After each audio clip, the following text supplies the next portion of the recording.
فرزند زہرا یہ حالات برے ہیں۔ کاشانۂ بصیرت ایک ایسا مکمل یوٹیوب چینل جس پر محروم بصارت کے لیے بالخصوص اور تمام افراد کے لیے بالعموم سینکڑوں کی تعداد میں اسلامی کتب دستیاب ہیں۔ لہذا گزارش ہے کہ آپ اپنی ذمہ داری نبھاتے ہوئے کاشانۂ بصیرت کو سبسکرائب کرنے کے ساتھ ساتھ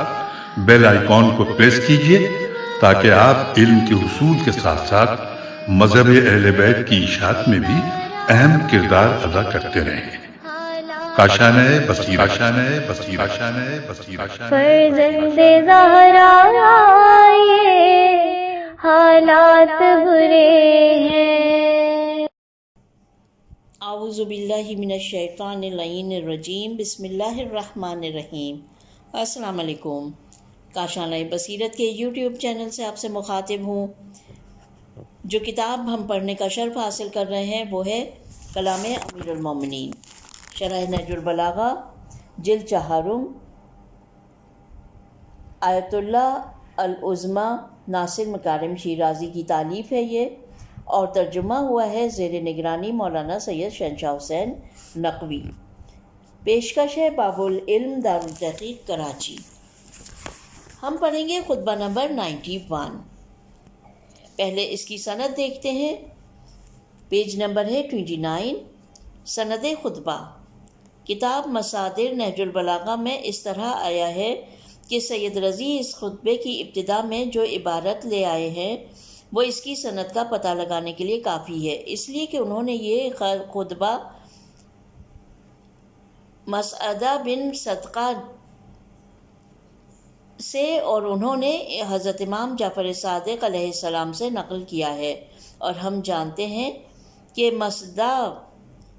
متعدد کتابوں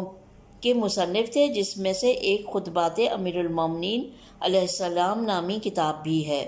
یہ کتاب سید ہاشم بحرانی 11ویں صدی کے معروف محدث کے دور تک موجود تھی اور ان کے زیر استعمال تھی، اس لیے کہ انہوں نے اپنی مشہور کتاب تفسیر برہان میں اس کتاب کی بہت سی روایات نقل کی ہیں۔ بہرحال یہ خطبہ امیر المومنین علیہ السلام کے مشہور ترین خطبات میں سے ہے، جسے سید رضی رحمۃ اللہ علیہ سے پہلے اور بعد کے بہت سے علماء اسلام کی ایک جماعت نے اپنی کتابوں میں نقل کیا ہے۔ احمد بن عبدالربہ مالکی نے کتاب عقد الفرید میں اور شیخ صدوق نے کتاب توحید میں الفاظ میں مختلف فرق کے ساتھ نقل کیا ہے۔ یہ دونوں سید رضی سے پہلے گزرے ہیں۔ اور پھر زمخشری نے کتاب ربیع الابرار میں اور ابن اسیر نے کتاب نہایہ میں اس کے کچھ حصوں کو ذکر کیا ہے۔ سید ابن طاووس کے مطابق اس خطبے کے مندرجات کی رفعت و عظمت اس خطبے کی صداقت اور اعتبار پر گواہ ہے، لہٰذا یہ خطبہ کسی متواتر سند کی طرف محتاج نہیں ہے، کیونکہ ایسے مضامین کوئی غیر معصوم بیان کرے یہ ناممکن ہے۔ مصادر نہج البلاغہ، جلد 2، پیج نمبر 168۔ آئیے اب خطبے کو شروع کرتے ہیں۔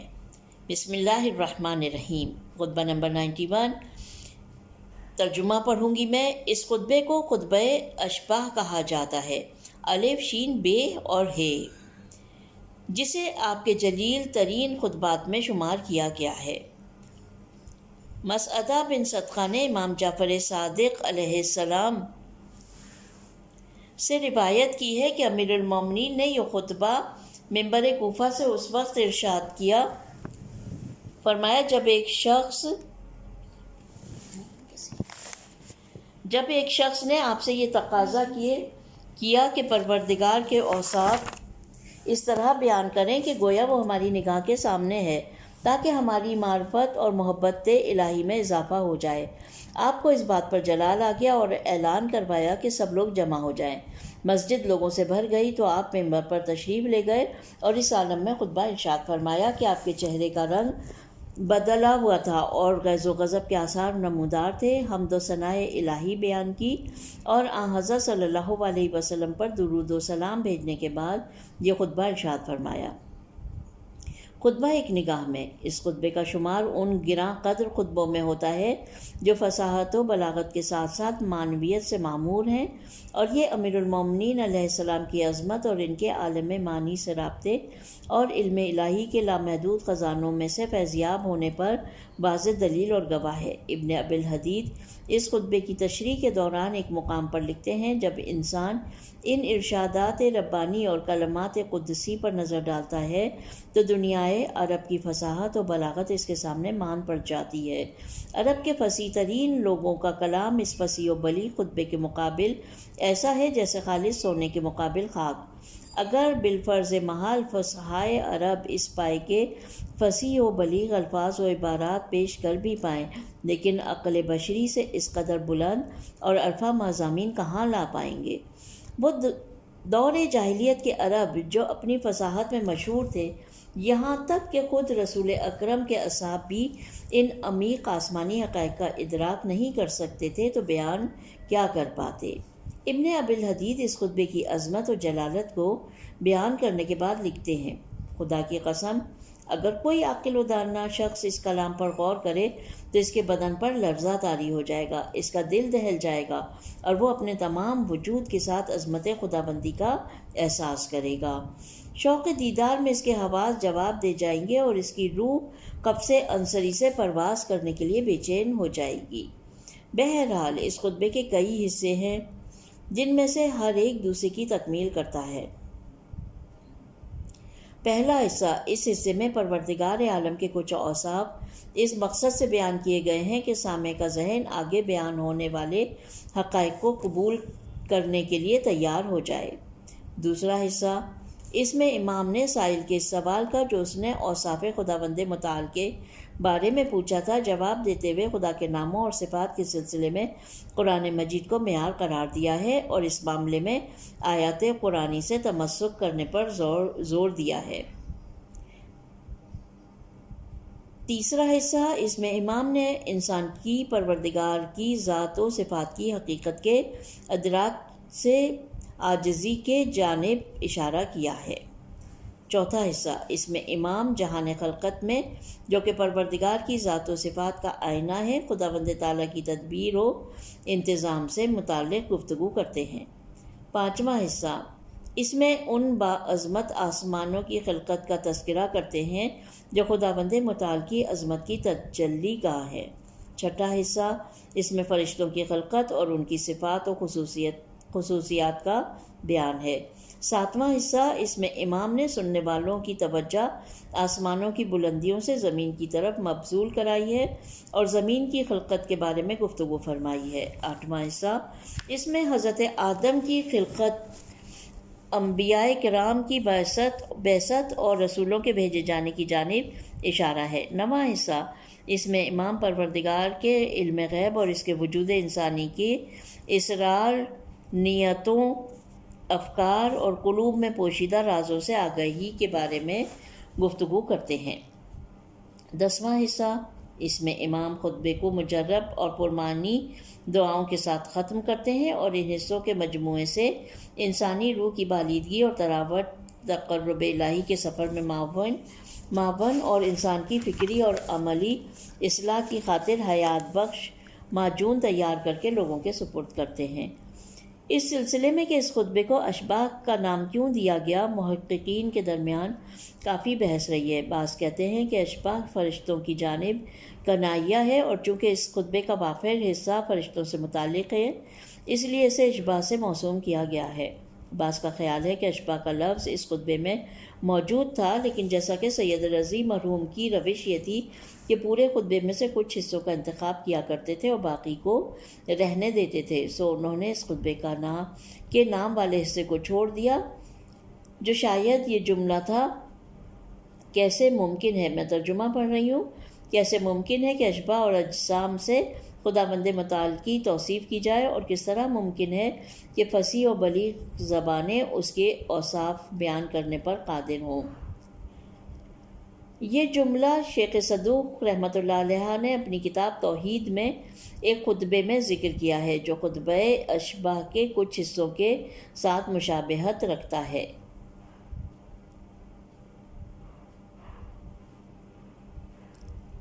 یہ جملہ اس نام سے متعلق ایک اور احتمال یہ ہے کہ لفظ شبہ کے معنی میں سے ایک معنی پھیلاؤ اور وسعت ہے، اور یہ خطبہ دوسرے خطبوں سے نسبتاً طولانی تھا، اس اعتبار سے بھی اس کا نام اشباہ رکھا گیا ہے۔ یہاں یہ سوال پیدا ہوتا ہے کہ خطبے کی تمہید میں ہم نے پڑھا کہ امیر المومنین علیہ السلام صفات خداوند متعال کے بارے میں ایک سائل کے سوال کرنے پر غضبناک ہو گئے اور لوگوں کو جمع ہونے کا حکم دیا، اور پھر سب کی علم و آگاہی کے لیے یہ جامع خطبہ ارشاد فرمایا۔ اس غیظ و غضب کا سبب کیا تھا؟ اس سوال کا جواب چند نکات کے ضمن میں موجود ہے۔ ان میں سے ایک یہ ہے کہ سوال کرنے والے کا انداز کچھ ایسا تھا کہ وہ یہ سمجھ رہا تھا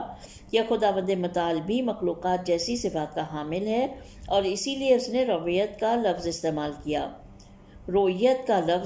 کیا جو کہ مجسمہ کے عقیدے سے مشابہ ہے۔ مجسمہ وہ لوگ ہیں جو خداوند متعال کی جسمیت کا عقیدہ رکھتے ہیں۔ دوسرے یہ کہ شاید امام کا غیظ اس بنا پر تھا کہ طلوع اسلام کے بعد ایک طویل مدت گزرنے کے باوجود، کیونکہ مسلمان ابھی تک صفات پروردگار کے متعلق کافی معلومات نہیں رکھتے، یا اس غیظ و غضب کی وجہ یہ ہو سکتی ہے کہ مخالفین نے آپ کو 25 سال تک خانہ نشینی پر مجبور کیا اور آپ کو لوگوں کی تعلیم و تربیت اور انہیں اسلامی معارف سے روشناس کرانے سے باز رکھا۔ اب یہاں پر شروع ہوتا ہے پہلا حصہ خطبے کا۔ پہلا حصہ یعنی خطبہ نمبر 91 کا پہلا حصہ ہے، اور پیج نمبر جس پر ہم پہنچ چکے ہیں اس کتاب کو پڑھتے ہوئے وہ ہے 33۔ پہلا حصہ شروع ہو رہا ہے الحمدللہ الذی لا یفرح المنع، اور ختم ہو رہا ہے سوال السائلین ولا یبخلہ الحاح ملیحین۔ ترجمہ ہے اس کا: ساری تعریف اس پروردگار کے لیے ہے جس کے خزانے میں فضل و کرم کے روک دینے اور عطاؤں کے منجمد کر دینے سے اضافہ نہیں ہوتا،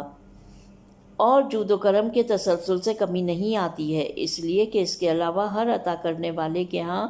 کمی ہو جاتی ہے، اور اس کے ماں سوا ہر نہ دینے والا قابل مذمت ہوتا ہے۔ یہ مفید ترین نعمتوں اور مسلسل روزیوں کے ذریعے احسان کرنے والا ہے۔ مخلوقات اس کی ذمہ داری ہیں، اور اس نے سب کے رزق کی ضمانت دی ہے اور روزی معین کر دی ہے۔ اپنی طرف توجہ کرنے والوں اور اپنے عطایا کے سائلوں کے لیے راستہ واضح کر دیا ہے، اور مانگنے والوں کو نہ مانگنے والوں سے زیادہ عطا نہیں کرتا ہے۔ وہ ایسا اول ہے جس کی کوئی ابتدا نہیں ہے کہ اس سے پہلے کوئی ہو، اور ایسا آخر ہے جس کی کوئی انتہا نہیں ہے کہ اس کے بعد کوئی رہ جائے۔ وہ آنکھوں کی پتلیوں کو دور ہی سے روک دینے والا ہے کہ وہ اسے پا سکیں یا اس کی حقیقت معلوم کر سکیں۔ اس پر زمانے کے مختلف دور نہیں گزرتے کہ اس کے حالات میں تغیر اور تبدل پیدا ہو۔ وہ کسی جگہ میں نہیں ہے کہ اس کے لیے نقل و حرکت صحیح ہو سکے۔ اگر وہ چاندی اور سونے جیسی نفیس دھاتیں کہ جنہیں پہاڑوں کے معدن لمبی لمبی سانسیں بھر کر اچھال دیتے ہیں، اور بکھرے ہوئے موتی اور مرجان کی کٹی ہوئی شاخیں کہ جنہیں دریاؤں کی سیپیاں کھلکھلا کر ہنستے ہوئے اگل دیتی ہیں بخش دے، تو اس سے اس کے جود و عطا پر کوئی اثر نہیں پڑتا، اور نہ اس کی دولت کا ذخیرہ اس سے ختم ہو سکتا ہے، اور اس کے پاس پھر بھی انعام و اکرام کے اتنے ذخیرے موجود رہیں گے جنہیں لوگوں کی مانگ اور طلب ختم نہیں کر سکتی، اس لیے کہ وہ ایسا فیاض ہے جسے سوالوں کا پورا کرنا مفلس نہیں بنا سکتا، اور گڑ گڑا کر سوال کرنے والوں کا حد سے بڑا ہوا اصرار بخل پر آمادہ نہیں کر سکتا۔ شرح و تفسیر: پروردگار کی بے حد و حساب جود و بخشش۔ جیسا کہ اس خطبے کے مقدمے میں بیان کیا گیا کہ اس خطبے کو بیان کرنے کا محرک یہ تھا کہ امام سے ایک شخص نے سوال کیا کہ اس کے لیے صفات خداوندی اس طرح بیان کی جائیں کہ گویا خداوند تعالیٰ اس کے لیے عیاں اور قابل مشاہدہ ہو، اور چونکہ اس سوال سے عقیدہ تجسم تجسم خداوند متعال کی بو محسوس ہوتی تھی، یا کم از کم خدا کا موجودات ممکنہ کی صفات کا حامل ہونے کا امکان ظاہر ہوتا تھا۔ اس بنا پر امام شدید غضبناک ہوئے اور آپ کے چہرے مبارک کی رنگت متغیر ہو گئی، اور اس قسم کی طرز فکر کی اصلاح اور صراط مستقیم کی جانب ہدایت دینے کے لیے اور صحیح اوصاف الہی کی نشاندہی کے لیے یہ خطبہ ارشاد فرمایا، اور اسی لیے اس خطبے کا آغاز اوصاف پروردگار میں سے اہم ترین اوصاف کے ساتھ ہوتا ہے، جن کے ذریعے تمام مخلوقات کے اوصاف اور خداوند متعال کے اوصاف میں فرق اور جدائی واضح ہو جائے۔ امام سب سے پہلے فرماتے ہیں الحمدللہ الذی لا یفرح، تمام ساری تعریف، اس کے آگے جو جملہ ہے میں تمام اس پورے حصے کی اردو میں جو ترجمہ ہے وہ پڑھوں گی۔ ساری تعریف اس پروردگار کے لیے جس کے خزانے میں فضل و کرم کے روک دینے اور عطاؤں کے منجمد کر دینے سے اضافہ نہیں ہوتا، اور جود و کرم کے تسلسل سے کمی نہیں آتی۔ اس کے بعد اس کی دلیل بیان فرماتے ہیں۔ ترجمہ: اس لیے کہ اس کے علاوہ ہر عطا کرنے والے کے ہاں کمی ہو جاتی ہے، اور اس کے ماں سوا ہر نہ دینے والا قابل مذمت ہوتا ہے۔ ہم جانتے ہیں کہ معرفت الہی کے اصل ارکان میں سے ایک یہ ہے کہ ہم یہ جان لیں کہ وہ ایک ایسی ذات ہے جو ہر لحاظ سے لامحدود اور بے نہایت ہے، اور کسی بھی طرح کی محدودیت نہ اس کی ذات میں پائی جاتی ہے اور نہ اس کی صفات میں، اور یہ بات آشکار ہے کہ اگر لامحدود سے کسی چیز کو اٹھا لیا جائے وہ پھر بھی محدود اور بے نہایت رہے گا۔ اس ترتیب سے اگر وہ کسی انسان کو اس جہان کے برابر بھی عطا کرے تو اس کی نعمت کے خزانے میں معمولی سی بھی کمی واقع نہیں ہوگی۔ نیز اسی دلیل کی بنا پر اگر کسی موقع پر نعمت کو کسی سے روک لے تو وہاں مذمت روا نہیں ہے، اس لیے کہ ذات لامحدود کے بارے میں بخل قابل تصور نہیں ہے، اور اس کی ضرور کوئی دلیل اور حکمت ہوگی۔ دوسرے الفاظ میں یہ کہا جا سکتا ہے کہ اس کی عطا یا محرومی کا دار و مدار انسان کی لیاقت، استعداد اور قابلیت پر ہے، لہٰذا اس اعتبار سے ناروا بات کہنے اور چونچ چرا کرنے کی گنجائش باقی نہیں رہتی۔ حدیث قدسی میں ارشاد ہوتا ہے، ترجمہ: اے میرے بندو، اگر تمہارے اگلے اور پچھلے اور تم سب جن و انس ایک وسیع میدان میں کھڑے ہو جاؤ اور مجھ سے مانگو تو میں ہر شخص کو اس کی خواہش کے مطابق عطا کروں گا، تب بھی میرے خزانوں میں کوئی کمی واقع نہیں ہوگی سوائے اتنی جتنی کسی سمندر میں سوئی ڈال کر نکالنے سے ہو جاتی ہو، گویا نہ ہونے کے برابر۔ ایک دوسری حدیث قدسی میں ارشاد ہوتا ہے، میرے بعض بندوں کی بہتری اسی میں ہے کہ وہ فاقے کی زندگی گزاریں، اس لیے کہ اگر میں انہیں مالدار کر دوں تو یہ ان کے بگاڑ کا سبب بنے گا۔ اس کے بعد امام سلسلہ کلام کو آگے بڑھاتے ہوئے اللہ کے جود و عطا سے مربوط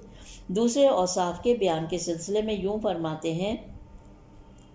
وہ فائدہ بخش نعمتوں اور عطیوں کی فراوانیوں اور روزیوں کی تقسیم سے ممنون احسان کرنے والا ہے۔ اس بات کے پیش نظر کہ انسان کا ضمیر نعمت عطا کرنے والے کی شکر گزاری کو لازمی سمجھتا ہے اور انسان کی توجیہات کو اس کی جانب مبذول کراتا ہے، امام اس خطبے کا آغاز نعمتوں کے ذکر سے کرتے ہیں تاکہ سننے والوں کے دل آئندہ کی بحثوں کو قبول کر سکیں۔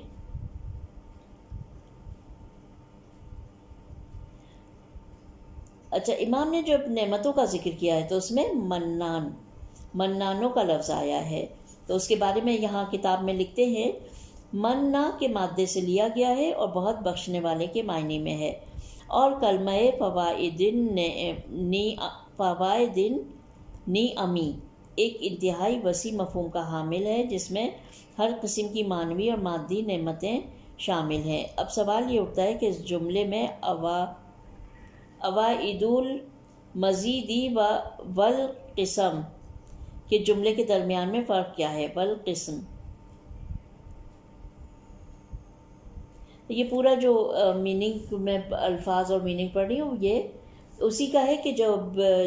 جو امام نے جب فائدہ بخش نعمتوں اور عطیوں کی فراوانی کے بارے میں جو بولا ہے، اس بارے میں چند احتمالات ہیں۔ پہلا یہ کہ مذکورہ پہلا جملہ ضروریات زندگی کی جانب اشارہ ہے، جبکہ دوسرا جملہ ان امور کی طرف اشارہ ہے جو انسان کی بھلائی، آرام و چین، لذت اور نشاط کا باعث ہوتے ہیں۔ یا ممکن ہے کہ پہلا جملہ انفرادی نعمتوں اور فائدوں کی جانب اشارہ ہو، اور دوسرا جملہ اس بات کے پیش نظر کہ القسم کا لفظ قسمہ تقسیم کرنا کے مادے سے ہے، اجتماعی فائدگی کی جانب اشارہ ہو۔ یا ممکن ہے فائدن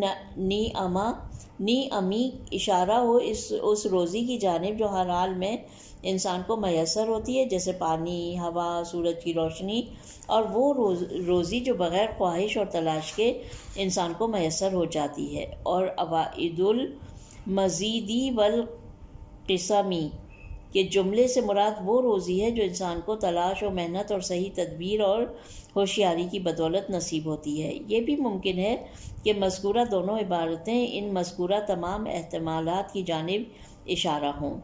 امام سلسلہ سخن کو آگے بڑھاتے ہوئے فرماتے ہیں: ایا لہ الخلائقی زمنا ارزقہم وقدر اقواتہم، تمام بندے اس کے عیال ہیں اور وہ سب کی روزی کا ضامن ہے، اور اس نے ان کا رزق معین کر دیا گیا ہے۔ عیالوں کی تعبیر ایک اعتبار سے بندوں کی نسبت پروردگار عالم کی محبت اور عنایت کی جانب اشارہ ہے، تو دوسری جانب یہ رزق کی ضمانت کے بیان کے لیے ایک تمہید ہے، کیونکہ ہر شخص اپنے عیال اور اہل خانہ کے سلسلے میں حساس ذمہ داری رکھتا ہے۔ یہ ممکن نہیں کہ خالق کائنات کسی بندے کو خلق تو کر دے لیکن اس کے لیے روزی کا بندوبست نہ کرے۔ اور اگر ہم آج کل بہت سے افراد کو فاقوں سے مرتا ہوا دیکھتے ہیں تو اس کی وجہ ظالم اور طاقتور طبقوں کی حرص و حوث اور ان کا غریبوں اور مظلوم طبقوں کے حقوق کا غصب کر لینا ہے، اور کبھی تو حصول رزق کے لیے جدوجہد نہ کرنے اور مناسب تدبیر نہ کرنے کے باعث بھی ایسا ہوا کرتا ہے، ورنہ رب العالمین کی نعمتوں کے اس پھیلے ہوئے دسترخوان میں اتنی وسعت اور گنجائش ہے کہ تا قیام قیامت تمام عالمین کی مخلوقات کی ضروریات کے لیے کفایت کر سکے۔ اس کے بعد امام علیہ السلام خالق حقیقی کی عطا کردہ معنوی نعمتوں کا تذکرہ کرتے ہوئے فرماتے ہیں: ترجمہ: اپنی طرف توجہ کرنے والوں اور اپنے عطایا کے طلبگاروں کے لیے راستے کو واضح کر دیا ہے تاکہ ہر وہ فرد جو اس کا طالب و عاشق ہو اس راہ میں قدم بڑھاتے ہوئے اس کی قربت حاصل کر لے۔ اس ترتیب سے اللہ تعالیٰ نے مادی اور معنوی پہلوؤں میں سعادت انسانی کے تمام اسباب فراہم کر دیے ہیں اور راستے کی بھی نشاندہی کر دی ہے، اور کسی کو اس راہ پر چلنے یا اسے ترک کر دینے پر مجبور بھی نہیں کیا۔ اب انسانوں پر منحصر ہے کہ وہ صمیم قلب اور ذاتی ارادے سے نعمتوں کے ان ذرائع سے بہرہ مند ہوں۔ امام آخری جملے میں خدا کی نعمتوں کے حوالے سے اللہ کی ایک اور خاص صفت کو بیان کرتے ہیں: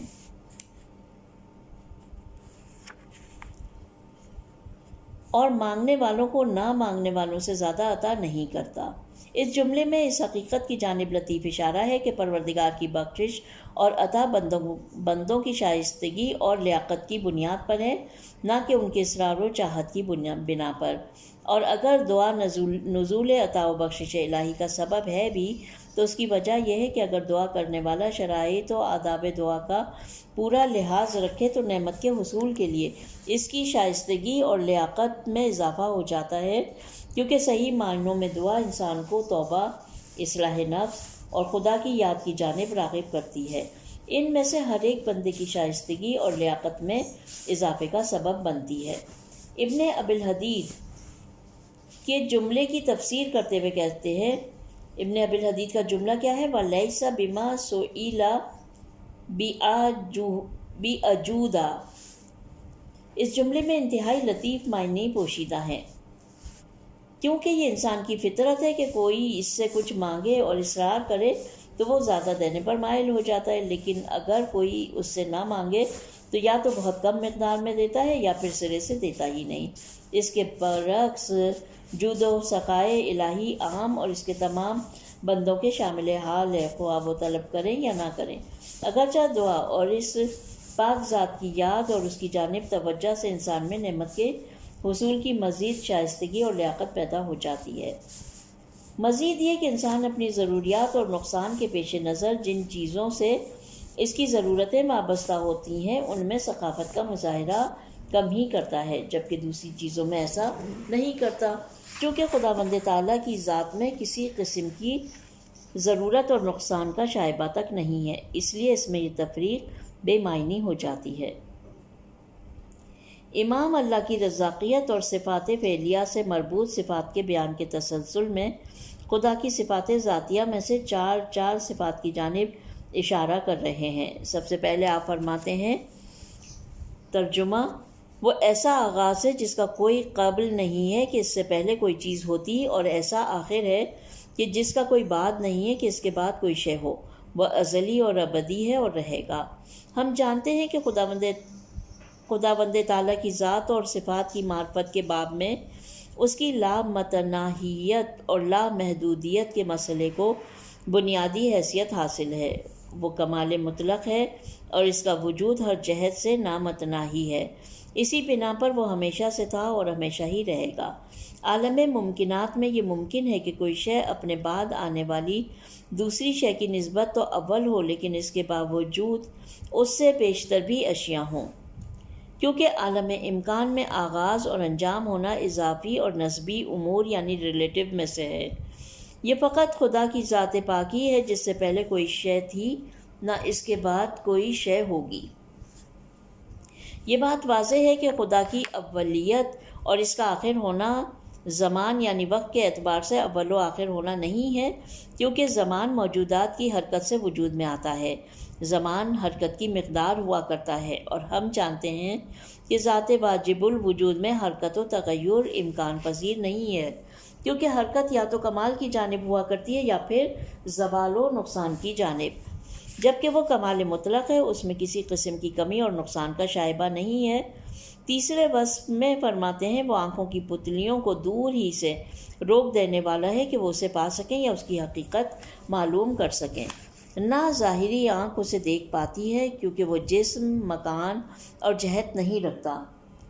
اور نہ باطنی آنکھ اس کی ذات کی حقیقت تک رسائی نہ ہی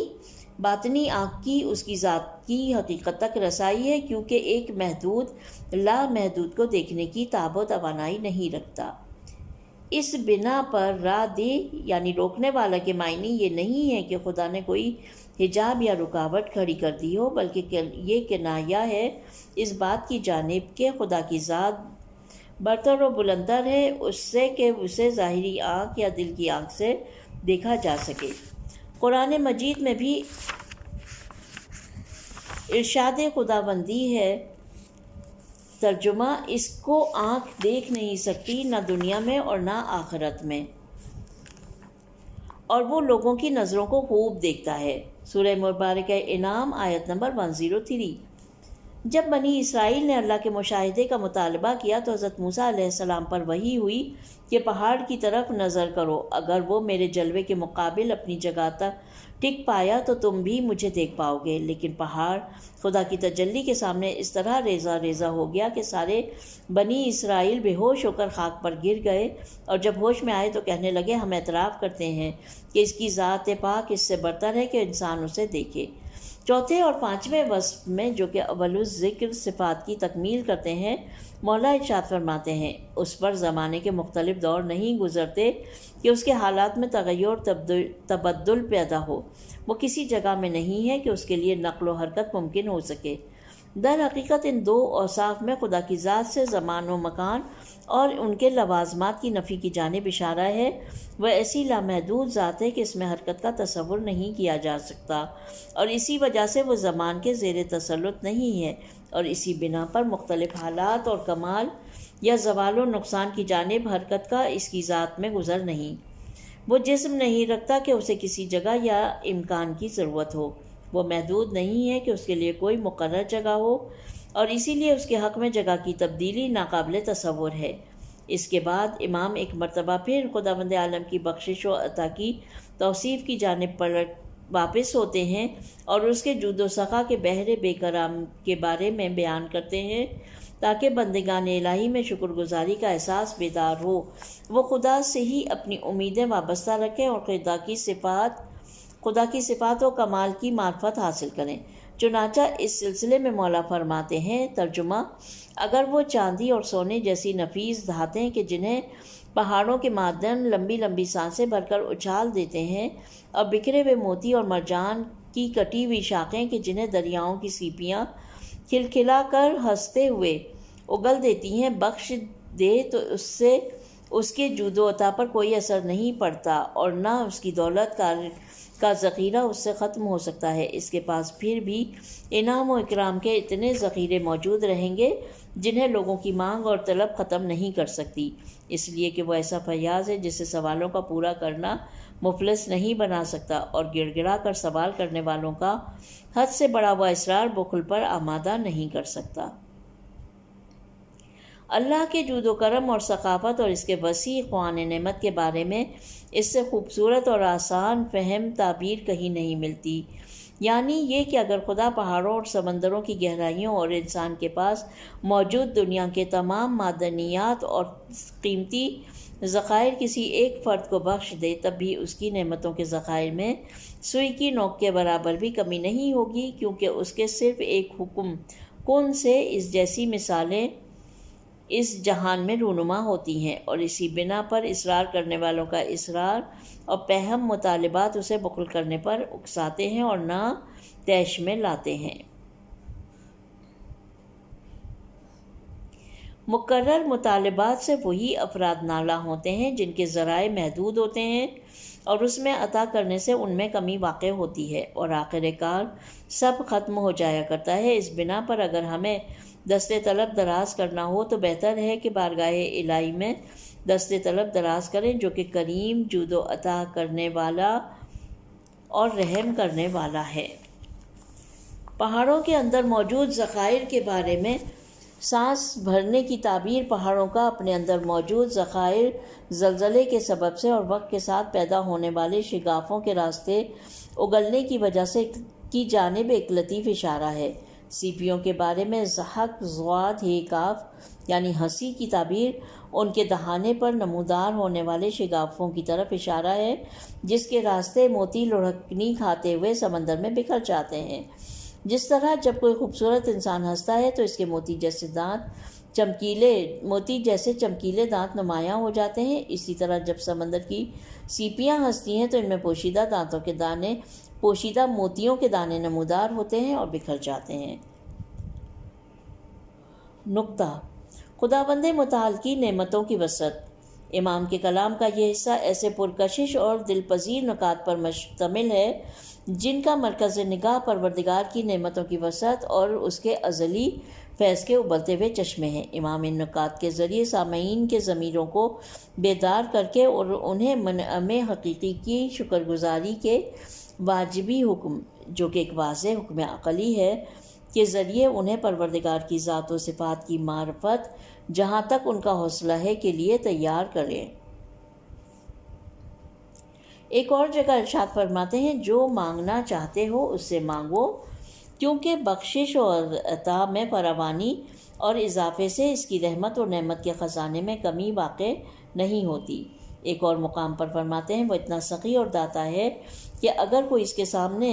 دست سوال دراز نہ بھی کرے لیکن وہ اسے ضرورت مند اور لائق جانے تو بن مانگے عطا کر دیتا ہے اور اپنی عنایتوں سے نوازتا ہے، جیسا کہ ہم ماہ رجب کی معروف دعا میں پڑھتے ہیں۔ ترجمہ: اے وہ ذات جو ہر سائل کو عطا کرتا ہے، اور اے وہ ذات جو بر بنائے رحمت اسے بھی عطا کرتا ہے جو اس سے طلب نہیں کرتا اور جو اس کی معرفت نہیں رکھتا۔ ایک اور جگہ بہت ہی دل نشین اور خوبصورت عبارت کے ساتھ اس حقیقت کو واضح کرتے ہیں کہ اگر وہ صحراؤں، سمندروں کے تمام خزانے اور روئے زمین اور زیر زمین پر موجود تمام دولت کسی کو عطا کر دے تو اس کے جود و عطا پر معمولی اثر بھی نہیں پڑے گا۔ نیز پہ ہم سوال، تقاضے اور اصرار اس کی عطا اور ثقافت پر اثر انداز نہیں ہو سکتے، جبکہ کوئی انسان خواہ وہ کتنا ہی سخی اور عطا کرنے والا کیوں نہ ہو، ایسے میں متاثر ہوئے بنا نہیں رہ سکتا، کیونکہ انسانوں کے پاس محدود پیمانے پر وسائل اور عطیات ہوتے ہیں، جبکہ خدا کی عطا اس کی ذات پاک کی مانند لامحدود ہے۔ یہاں پر آج کی ہماری ریڈنگ ختم ہو جاتی ہے، پیج نمبر 42 پر۔ انشاءاللہ اس خطبے کا دوسرا حصہ جلد ہی ہم پڑھیں گے۔ اپنا بہت خیال رکھیے۔ پروردگار عالم سے دعا ہے کہ وہ ہماری اس کوشش اور اس کاوش کو اپنی بارگاہ میں قبول اور مقبول فرمائے۔ ربنا تقبل منا انک انت السمیع العلیم۔ خدا حافظ۔